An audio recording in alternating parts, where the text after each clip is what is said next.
Everyone, welcome back to my channel, and for today's video we are here at Barangay Esperanza, Alfonso, Cavite, just around 8 minutes from Tagaytay.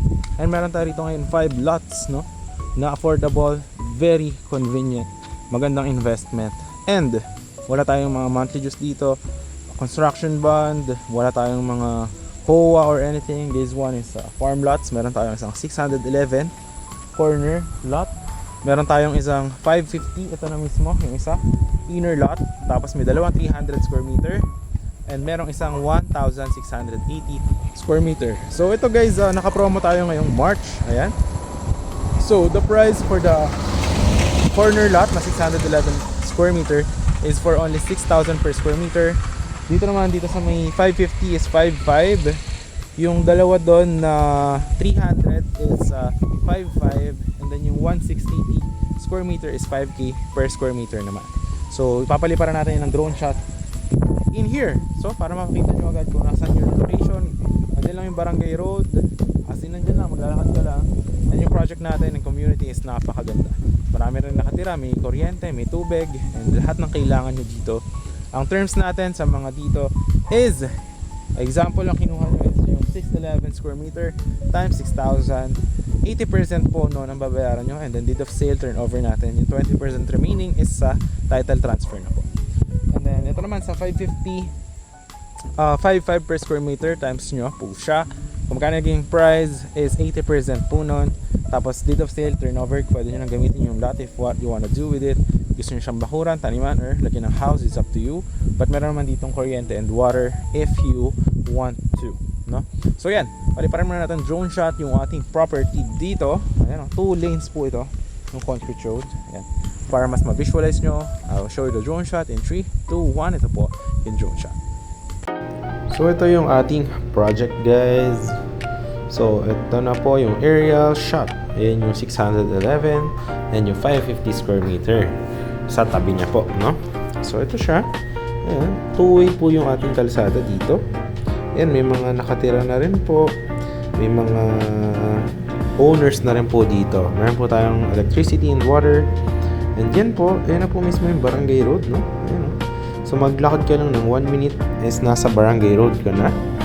And yung Tagaytay naman is just around 8 to 10 minutes. Ayan, kung makita nyo sa may maps, ayan po. And yung Mandes Bayan muna yung madadaanan nyo before yung Tagaytay. So pwede na tayo dito sa may barangay road para makita nyo yung access going sa ating property. So meron tayo dito, ayan yung 611. Tapos yung 500. Meron din tayong 1,680 square meter dito. So ayan. So yung community natin is tahimik lang siya, no? Mga most na nakatira dito is retirees, no? Mga nasa 50s, 60s, 70s, may mga 40s din. Ayan. So mga houses din po dito. So ayan, nandito yung dalawang 300 square meter. So ang price is 5,500 per square meter. Ayan po. So may kalsada po dyan, papalinis na lang natin kapag binili nyo po yung mga damo. Kasi nagtubuan na po dahil syempre sa taba ng lupa. Ito naman po yung 1,680 square meter, 5K per square meter lamang po siya. So ayan na, corner lot. Lahat po yan is frontage. Talagang kalsada po lahat, yung buong corner na yan. So it's up to you kung saan nyo gusto maglagay ng gate or what. So meron na po yung kubo and meron na pong CR yung property natin. Ayan siya, napakaganda. Perfect na perfect if you're looking for a property now going farm, Airbnb, or investment. So yeah, I would highly advise this one. Yung drone shot, no, napakaganda ng ating property. Ayan, may mga houses na. Tapos, ano lang dito guys, ayun lang yung barangay road. Kung nakita nyo sa video, andyan lang siya. Tapos, going to Alfonso Bayan, napakalapit. Mga palengke, or you are from Tagaytay, malapit lang din siya. Maraming access going here.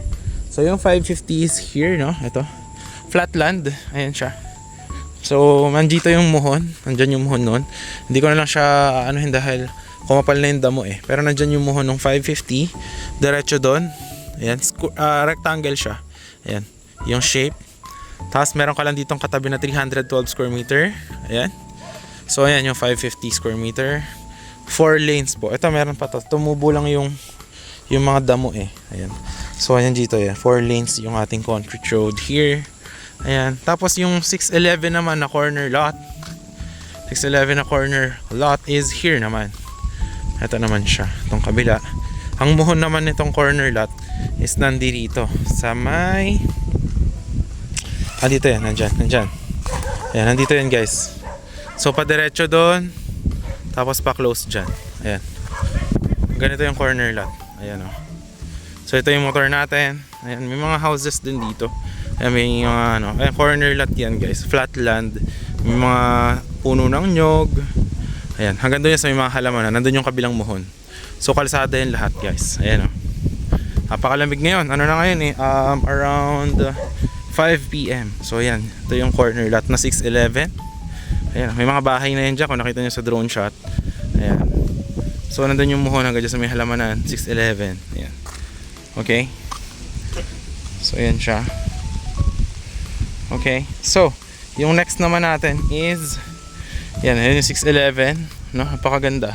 Pwede nyo siyang bakuran or taniman or gawan nyo ng house. Pero kung gusto nyo sa akin pabakuran or pagawa na sa akin ng house, pwede din.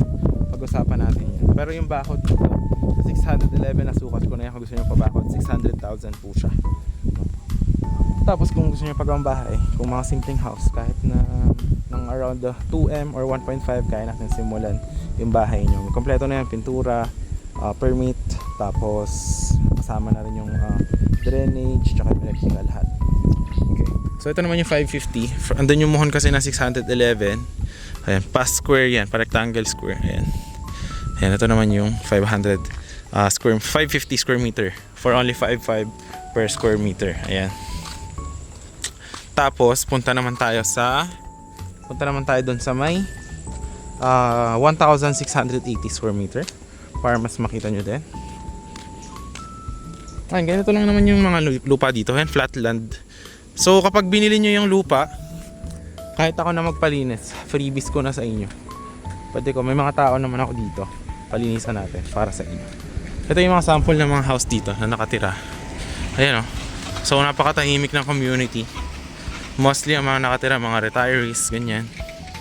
Ito. Ayan, yun yung mga houses. So tara, punta tayo dun sa may 611 at may 1,680 square meter na corner farm lot. So yeah. Yung dun naman 5,000 per square meter lang yun nandyan sa may 1,680 kasi malaki siya. So 5 lots. Tapos yung sa 300 square meter na dalawa, ano naman yun?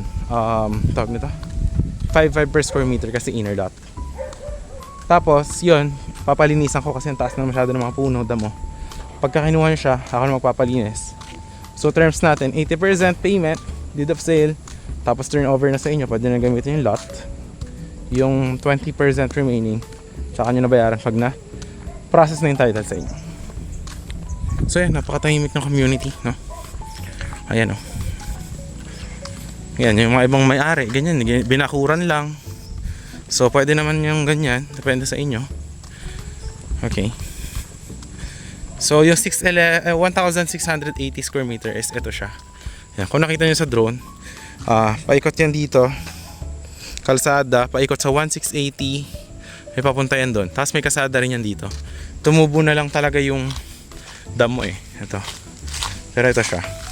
Ayan, may mga ano rin, bahay na yan, may mga kubo-kubo, no, for you. So yan. Ganyan siya. So ito, actually nakabakod tong ano natin.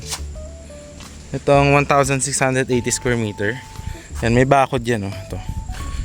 So yan. 1,680, meron niyang kalsada papasok. Yan siya. Tapos ito, yan, nakabakod yan hanggang doon sa dulo. Paano yan eh, pa square. Yan, may kubo. May bakod yan paikot sa property. Ayan. So flat land, no? Yan, napakaganda guys. May mga puno ng mangga, ayan, puno ng mangga. Tapos may saging, ayan, yakin ito. So kung pumapatak yan, halos ano lang to guys eh. Magkano lang din talaga. Pero kung gusto mo siya gawing for Airbnb or farm, resort, it's up to you. Wala namang kasi restriction dito. So yan, Napakaganda, no?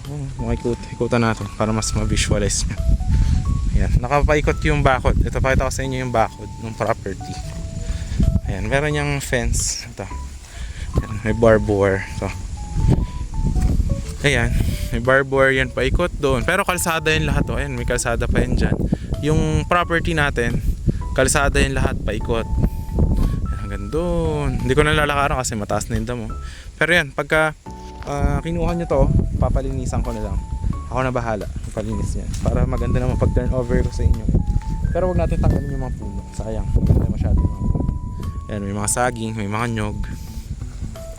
Ayan, may kubo. Tapos meron dito na CR. Ayan, yung CR dito. Ayan. Okay. So, yun. Kita nyo naman. Actually, meron pa dito na swing eh. Pakita ko sa inyo yun. Swing. Actually, napaganda nito guys. Talagang sa inyo. If I were you, this one. For instance, for gusto nyo siyang tayo property na mga, what do you call this? For Airbnb. Ayun lang naman yung property. Ayun o. May swing. Ayun o. Diba? Swing dyan. Tapos, ayan, may barbed wire yan. Tsaka may post dyan, paikot. Kalsada yung lahat. So, kung gusto nyo mag-gate pa dyan, gusto nyo pa mag-gate dito, it's up to you. Kasagingan. Ayan. So, yan, talagang to. Maganda to kung gusto nyo siyang gawing parang resort. Approve na approve. Pero, kung gusto nyo yung corner lot kanina 611, maganda din yon.